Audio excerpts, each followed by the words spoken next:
Hey, good morning, everybody. Good morning.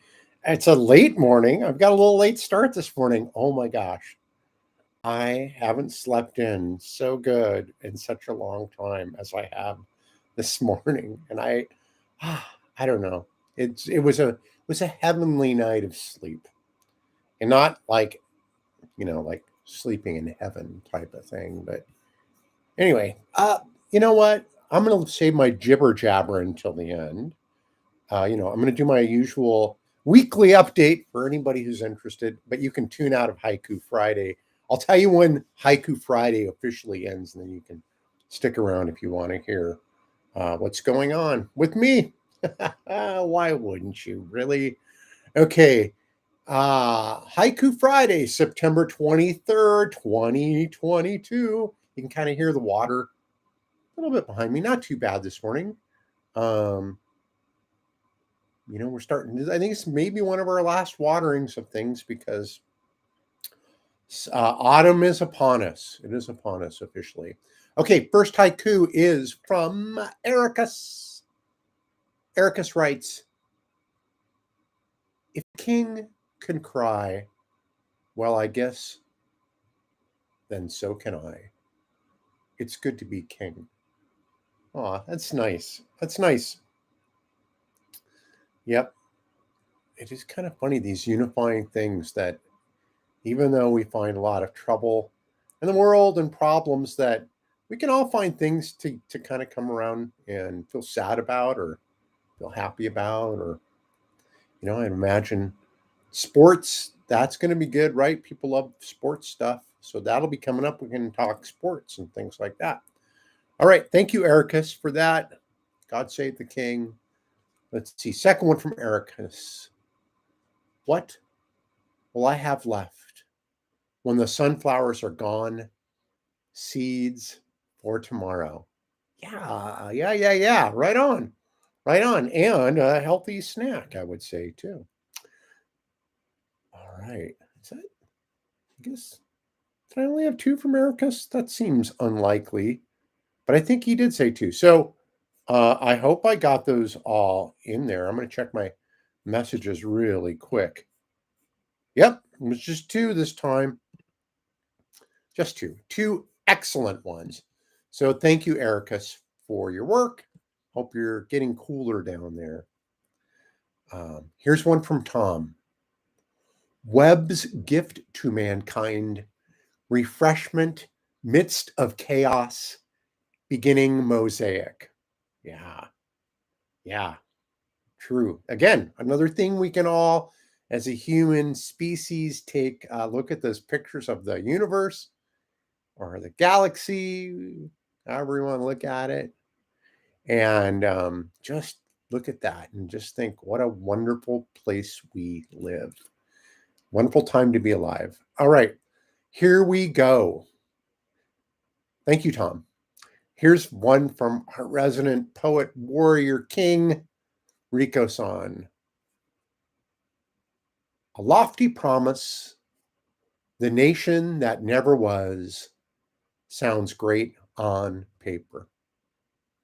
Yeah, I guess I guess something as big as our country and what it was founded on, people find whatever the truths are, I suppose, that they want our nation to be. And I prefer to think of the good truths.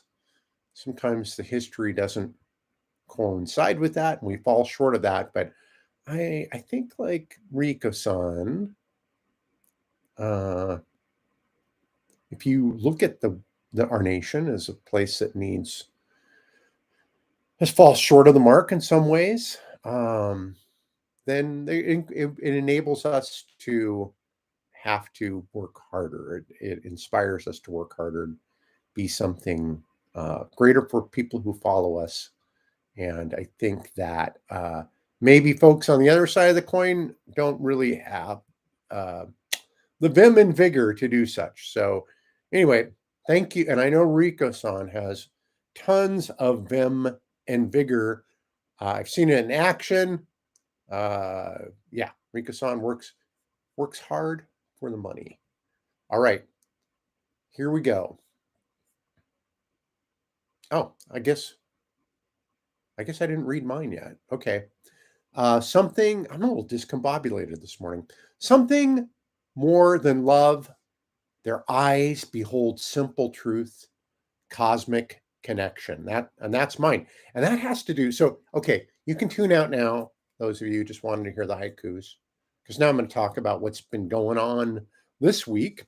Um, that haiku is reflective of a painting I'm working on right now, which I think may be one of the most, I suppose, uh, weirdest paintings, but also at the same time, maybe one of the most provocative, I suppose, or seductive, maybe. I don't know. I think it's going to be pretty. I'm looking at it right now, what I've got. Uh, but that's exciting. I'm working on that right now. My big painting, Lenore Hunt's, that I just finished up a couple weeks ago, that's been accepted into Terrain, which those of you who aren't Spokane, Terrain is really just a huge consignment of arts that local artists, mostly local, but there's some people that are not local that have been accepted into this, and people wander around, and it's just a big party for one night only. And the performance art to me is always something that I don't know. I always some of the visual art kind of hits me, but by golly, people doing performance art at Terrain makes me cry. And in a good way, because it's beautiful to see people risk and be in the moment and share that with us. So that goes on at Terrain too. A couple years ago, well, gosh, more than that, I suppose, it was before the pandemic.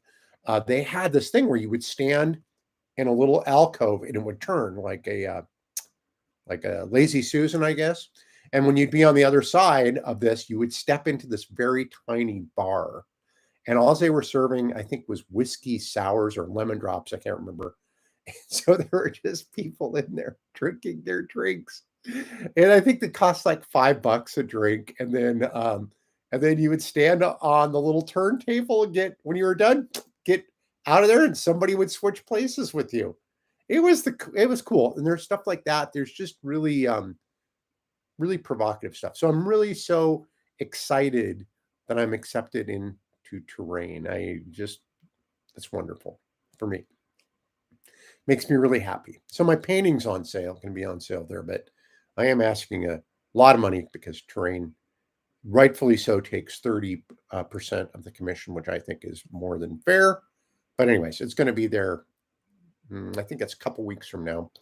Uh, my showing of the spectral shindigs of the Queer West continues at Terra Blanca till the end of the month. I'm going to call them up and see when they want me to get my stuff out of there. I'm sure they have another artist chomping at the bit for October. And speaking of October, Oktoberfest last Sunday was a blast. Our friend Brad bought Sarah and me tickets to go to that. And we went down with Brad and we just had a really good time and ran into Molly, who I had never had the pleasure, I think, of meeting before but I've seen her in lots of plays and I've enjoyed her work, her paintings a lot. So got to see her and meet her, and that was wonderful too. Uh, I had an interview with Andrew Levitt, uh, Broadway star, I guess you could say. I will say that. I'll say Broadway star. And Andrew's on the touring production of Hairspray. And so I interviewed him and then I put that all together and played that interview on Tuesday, which was the opening night of Hairspray. And Sarah and I went down there and had excellent seats. Thank you, Peter, for those excellent seats down there. And we just had a lovely time. And what a great show. If you have a chance to see Hairspray, I think it plays till the end of the month, maybe, or maybe just the end of the week. I'm not really sure, which may be the same thing. Hairspray is such a wonderful, fun, funny, goofy, beautiful, colorful. The songs which I have to admit I wasn't too familiar with until I did the interview with Peter and put a bunch on my radio show, which you can, if you want, I can send you a link to the radio show. Those were so much fun to listen to, and I have to admit they've been stuck in my head. They're great songs, and Andrew plays Edna Turnblad in it, and oh my gosh, he's so good. So good. Okay. So that was fun stuff. My mom is back home after her hip stuff and spending a few weeks in rehab. And again, as an parent ages, it causes a little turmoil within the family about how we want to see mom live out the rest of her days. She's 87, and which she could live to be 100. She's one of the toughest people I've ever met. But we all, everybody, so that, family disagreements, stuff like that, which is a natural thing when people love somebody, I suppose. So, but we did take mom to one assisted living center, which, gosh, I wanted to move into. It was a fun place. And the food was really good. So thank you, Fairwinds, for that. That was a great tour and a great meal. And sorry if my mom was kind of cantankerous, but hey, welcome to the club. I love my mom.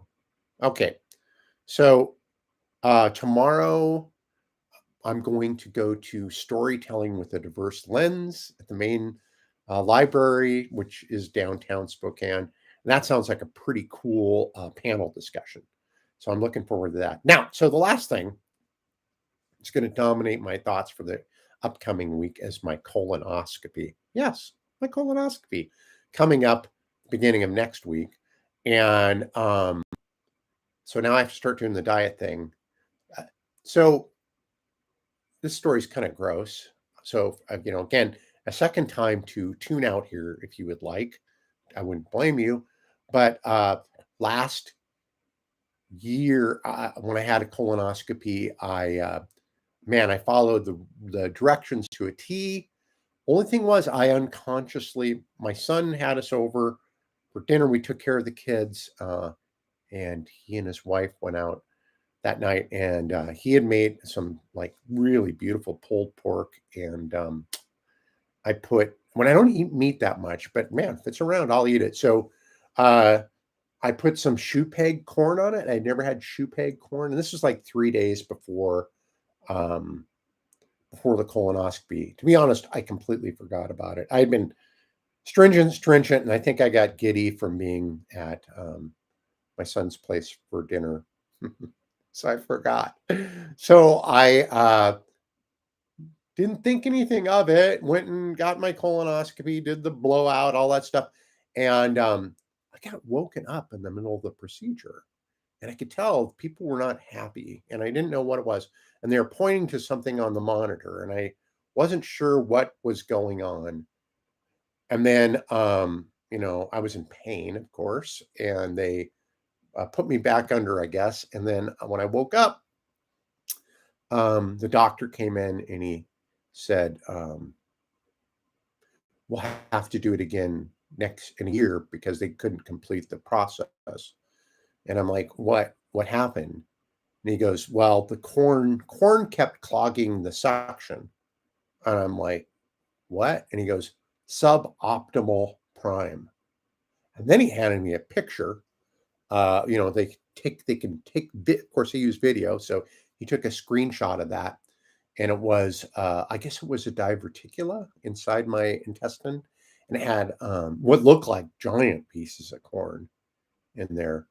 But it was actually weirdly beautiful. So I decided I would paint this, make a small painting and gift it to the surgeon or the colonoscopy doctor.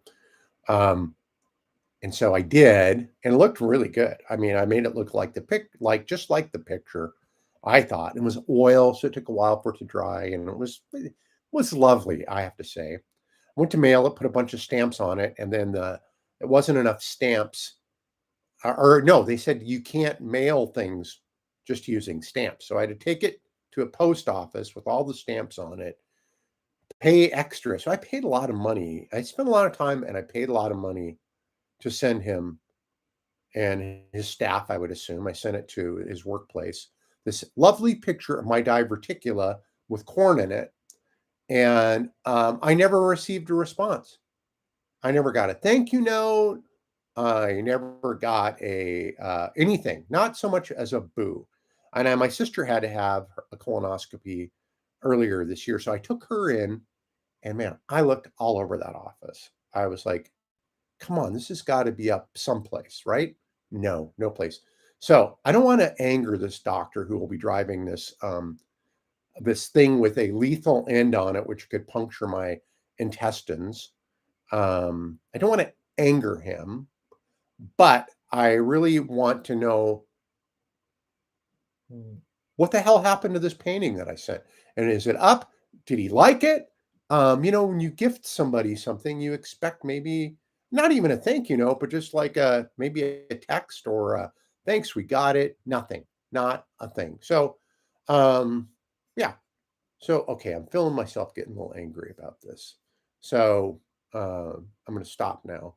But I am going to ask, and it's not a power position to be in with a when you're naked uh, uh, on your side. They're going to knock you out with some giant snake with fangs poised at your rectum.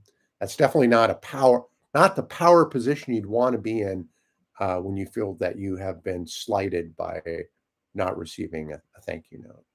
But I'm going to do it. You know what? Just another experiment in life, and how do things go down or go up, whatever, go in. All right. Thanks, everybody, for tuning in to Haiku Friday. For those of you who stuck around to listen to my woes, my triumphs, I really appreciate that too. Send me your haikus. Why don't you send me your haikus? HaikuFriday.com. This is going to be posted up there, or you can go on Facebook. You can put it right in the comments. And maybe I'll share a picture of my colonoscopy, my painting. I'll share the painting with you. That's what I'll do on my comments. All right. Thanks, everybody. Thanks for tuning in. Love you all. Love you all. Love your work. Make art. Make love. That's how we're going to beat the fascists. We're going to do it. It's going to be nice people and do nice things for the world. And that's what's going to happen. All right. Peace out. Love you guys. Bye now.